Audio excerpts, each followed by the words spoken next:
In this example, we are going to find all angle measures which satisfy the following equation. Cosine of theta is equal to negative square root of 3 over 2. This question is primarily going to test your understanding of the unit circle, however, it is also going to go a step beyond that. For this situation, the way to break this down is first to focus on what sign you have for the ratio. In this case, for this question, we have that cosine is a negative value. What that means is that if I consider the unit circle, I should only be thinking about the areas where cosine, which corresponds to the x-coordinate, is negative. That means that I should be considering quadrant 2 and quadrant 3. This is the places based on all students take calculus where cosine is a negative ratio. It is positive in quadrant 1 and is positive in quadrant 4. So that means we're looking for two answers, one in quadrant 2 and one in quadrant 3. Then look at the ratio that you have. The ratio that we are given is square root of 3 over 2. Thankfully, this is a ratio that we should be familiar with from the unit circle, because we see a lot of square root of 3 over 2, square root of 2 over 2, 1 over 2, as well as 0 and 1. In order to work with this, then, consider how large the ratio is. In this case, compared to the typical ratios we see, 1/2, square root of 2 over 2, square root of 3 over 2, square root of 3 over 2 is the largest of the three typical ratios within the quadrants, the ones that are not quadrantal angles. That means that I should expect this to be closer to the axis that corresponds to cosine. Cosine, again, being associated with the x-axis, I would expect this to involve angle measures closer to the x-axis. In radians, that would be angle measures that are multiples of pi over 6. If we're closer to the y-axis, it'd be multiples of pi over 3. And if we were neither closer to the x nor y, then it'd be multiples of pi over 4. So we need to consider the angle measures that involve pi over 6 that are in quadrant 2 and quadrant 3. You can figure these out in a few different ways. For the one that's in quadrant 2,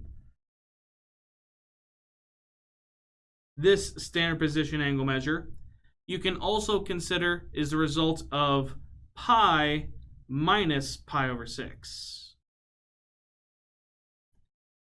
Pi minus pi over 6 will give you 5 pi over 6. Whereas the angle measure in quadrant 3, this standard position angle measure would be the result of pi plus pi over 6. So this would be pi plus pi over 6 simplifies to 7 pi over 6.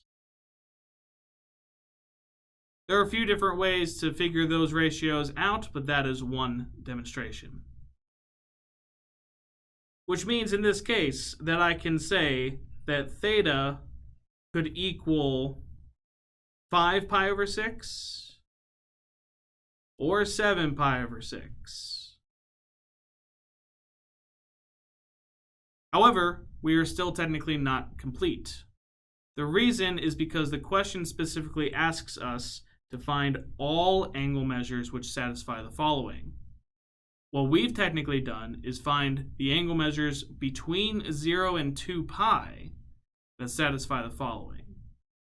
However, any angle measures that are considered coterminal to these that we have would also be considered as valid angle measures. Meaning we need to consider the angle measures that would add or subtract 2 pi. For example, I could have 5 pi over 6, or if I add 2 pi to that, I could also have 17 pi over 6, or if I add another 2 pi, I could have 29 pi over 6, or if I subtracted 2 pi, I could also have negative 7 pi over 6, And I could keep going on like this, generating more and more and more.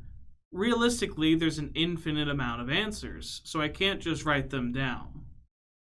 But what I can do is demonstrate an equation that can allow us to generate the full set of infinite solutions.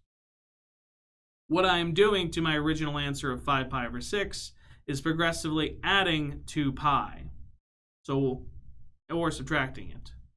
So in order to represent that, what I can write for 5 pi 6 is after that plus 2 pi times k, where k is an integer. That can be written in a couple different ways. A common notation for k as an integer looks like this. This translates to k is an element of the set of integers. Or if you prefer, k is an integer would suffice. Note that this would also include the circumstances where you could subtract 2 pi, because integers would include negative integers as well. So what this is showing is that you could take 5 pi 6 and add any amount of 2 pi times some integer, which could also include 0 to get the original solution. We will do the same thing to 7 pi over 6 to come up with our final solution. What I have here at the top would be my final answer.